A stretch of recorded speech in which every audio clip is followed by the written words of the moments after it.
слідкувати разом з нами за подіями на сході України. І вже зараз про оперативну інформацію в місцях проведення АТО пан Володимир Половий, заступник керівника інформаційно-аналітичного центру РНБО. Dear colleagues, Volodymyr Polyoviy, the National Security and Defense Council Information Center Deputy Chief, with the latest update from ATO zone. Прошу, пане Андрій.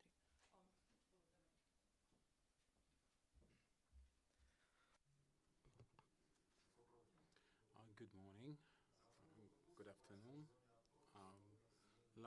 Last day, yesterday, the situation remained without any significant changes. Terrorists breach ceasefire agreements as usual, but their activities are localized in several areas. For 6 times, they fired from anti-aircraft firearms, mortars, and grenade launchers in the territory of Donetsk airport, and also adjacent areas where our forces are deployed in Pisky. Also, terrorists fired at our positions at Debaltseve, Orlovka, Ivanivka, and Malovorovska of Shakhtarsk district. In Shakhtarsk and Torez, we observed movement of machinery and personnel of terrorists. Certain activation of terrorists in Donetsk Oblast, fire at the Granitnym, Mykolaiivka, Strognativka, and Palpy. At Mariupol, the situation was under control in the city. Everything is in order. At Sartana town, bodyguards twice registered appearance of drones. Also, terrorists became more active in Luhansk Oblast at the Siversky Donets River. Most fire in Slavyanoserbsk, Novoidarsk, and Popasnyansk districts. The only way of application of the GRAD anti-aircraft systems is registered at Chernukhino, Popasnyansky rayon at Debaltseve. Also, shooting was registered at Shasta and Stanichne, Luhansk. Yesterday, our losses were 6 people who died and 10 wounded. Command of the armed forces of the Russian Federation continue full swing logistics and technical supplies for terrorists and the Russian units in the territory of Ukraine. The most active route is Rostov-Donetsk, where we registered active movement of machinery. Terrorists are trying to prevent the process of reinstitution of the borderline between Ukraine and Russia. The Russian and the Ukrainian side are doing everything possible to do that. Nevertheless, Viktor Nazarenko, head of bodyguards, was instructed by the president to create the roadmap for an institutional Ukrainian control at checkpoints, border crossing point. There was a meeting of the state's head of state bodyguards of Ukraine and acting head of state bodyguards of Russia, where the protocol was signed on joint control over checkpoints Kuibysh-Dyakova and also special control regime for Donetsk from the Russian side, as well as Kurgan from the Russian Federation, Uspenka. And also by the 4th of November, the report should be prepared for introduction mobile units of control to prevent terrorist operations in the territory of Ukraine. And in the course of the day, firing and engagements were not observed beyond the bounds of the ATO zone. Nevertheless, the armed forces of the Russian Federation continuous surveillance of the border area with helicopter Mi-8 in Chernihiv Oblast in front of the spans of the Ukraine-Russian control. As of 2200 on the 31st of October, all the lorries of the Russian so-called humanitarian convoy and 147 people left the territory of Ukraine. After a visual examination, we can say that the lorries were empty. The interagency group left the Russian checkpoint Matvivgan and redeployed itself also in the territory of the Russian Federation at Donetsk, the Russian Federation. We would like to remind you that the Ministry of Interior of Ukraine made a special statement, official statement, pointing to violation on this side of Ukraine of the legislation, the international practices, and the Red Cross committee wasn't involved in any movement of the cargo or in distribution among the population.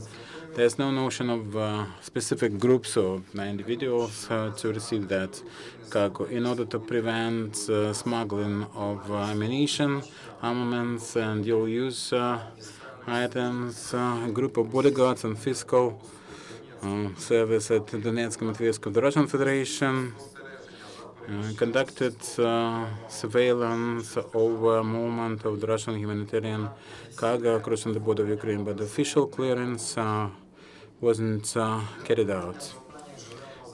For engineering provision for the military unit of the National Guard of Ukraine, 3 units of multifunctional, highly protective excavators were purchased, and you can see the pictures of them here, and the loaders for fortification equipment to protect the personnel and create units of bastion types, and also creation of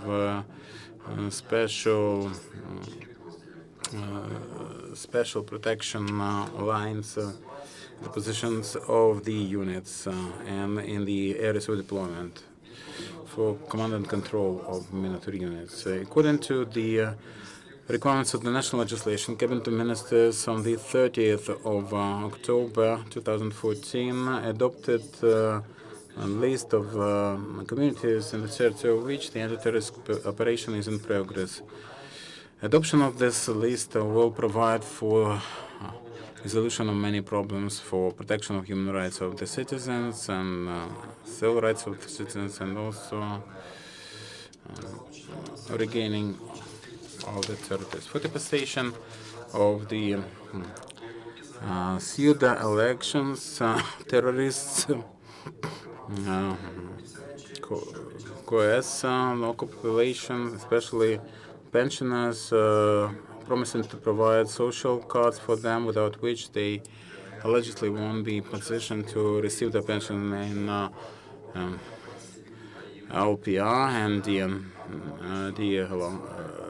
PR, and the competence threaten them that there won't be any social protection for the local population if they fail to participate in the local election. We adopted all the national social allowances for the pensioners, which are available for the people who live the ATO area and the points of social protection of the population. Numerous occasions we have mentioned that tomorrow at the so-called election we expect provocations with possible human victims, and we are calling upon citizens of Ukraine, do not participate in this fake election and be very careful wherever you are staying tomorrow. So the enforcement of Ukraine will qualify the so-called election. It's under Clause 3 of Article 109 of the Criminal Code of Ukraine. Actions focus on forceful take over the state power by an organized group. All the people related to putting up the election, the so-called election, will be made liable. I would like to remind you that the intentions to conduct illegitimate elections on the 2nd of November were on numerous occasions condemned by the Secretary General of the UN, leadership of the EU, the Council of Europe, the US, France, Germany, and so on. The United States will never recognize any results achieved under the so-called election that was stated by Jeffrey Pyatt, the US ambassador. We are calling upon all the members of the international community to do the same. If the Russian Federation recognized fake elections in Donbass, arranged for the 2nd of November, the sanctions against the Russian Federation will be reinforced. And the ambassador said that the Russian military officers and group of the Russian Federation and group of mercenaries are still active in the Ukrainian territory.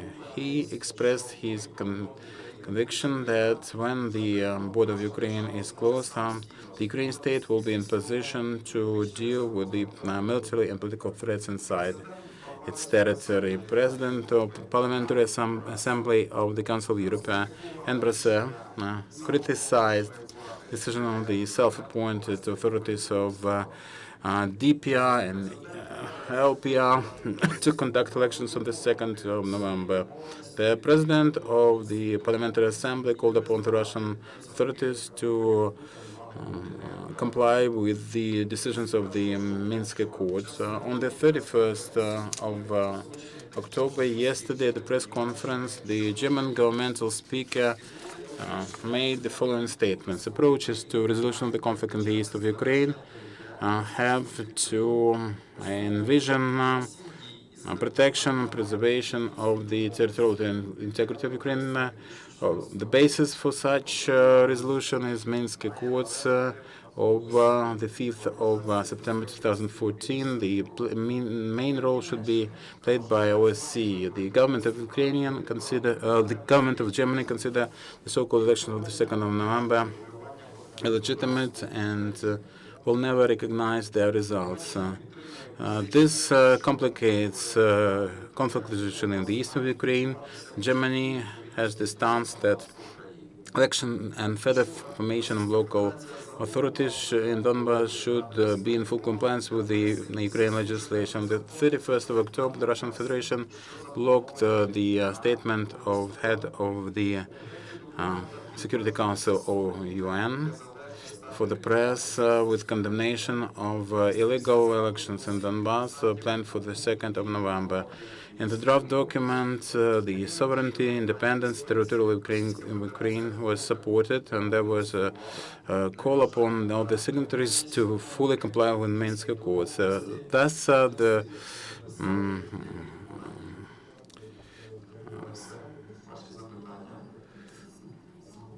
Council of Europe, the Russian participation in the Council of Europe demonstrated their unwillingness to participate in implementation of Minsk Accords. We have no technical elements of preparation for the election.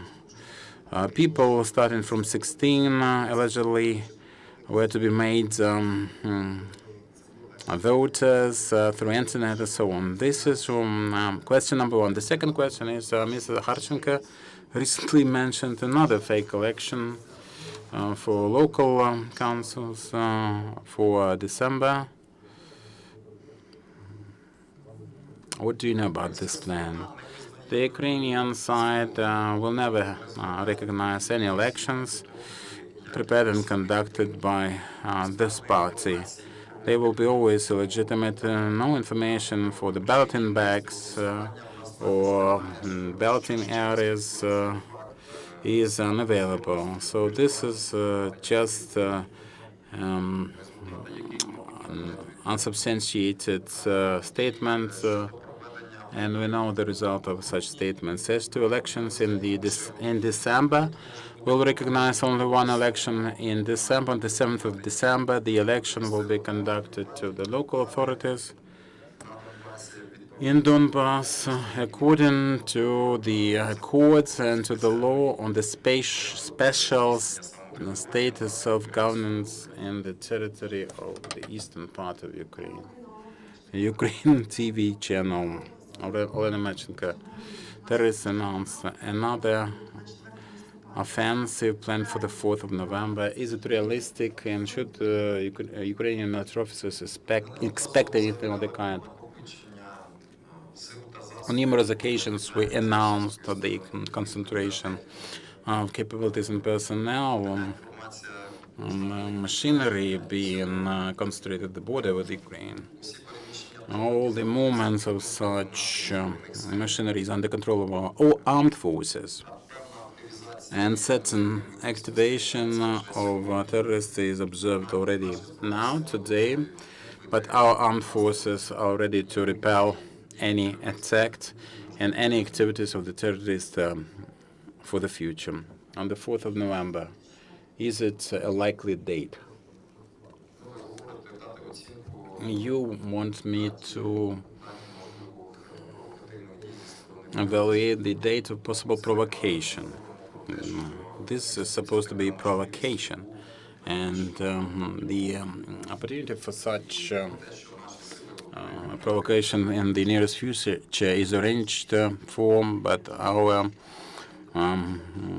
forces are ready to repel that. The hottest spots, would you list them? The north of Luhansk Oblast, and this is the right bank of the Seversk Donetsk, Krymsky Frunze, our positions at Debaltsevo, Donetsk airport, and also today we discussed the renewed activities in the south, closer, the south of Donetsk Oblast, closer to Mariupol.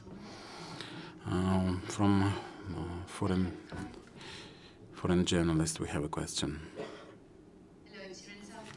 Spain. Can you give me the latest figures on how many soldiers have died in eastern Ukraine from now? And could you specify if in these figures you include also the battalions of volunteers? Because there is a difference between the two of them. Thank you. Дані щодо загиблих. As for the losses, we have included in them all the Ukrainian combatants and volunteers from the battalions you mentioned are also included in the statistics. The general statistics of losses for all the period of anti-terrorist operation is unavailable at this point, unfortunately.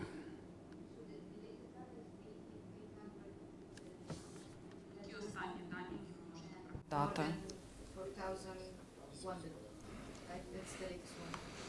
Так, останні. The latest data that I remember, we had about 900 people, closer to 1,000, and about 4,000 wounded, if I remember well, yes. So tomorrow, Colonel Lysenko will be able to clarify this data, and will be ready to present it to you. So then, last question about Shasta. There was that information that there was firing there.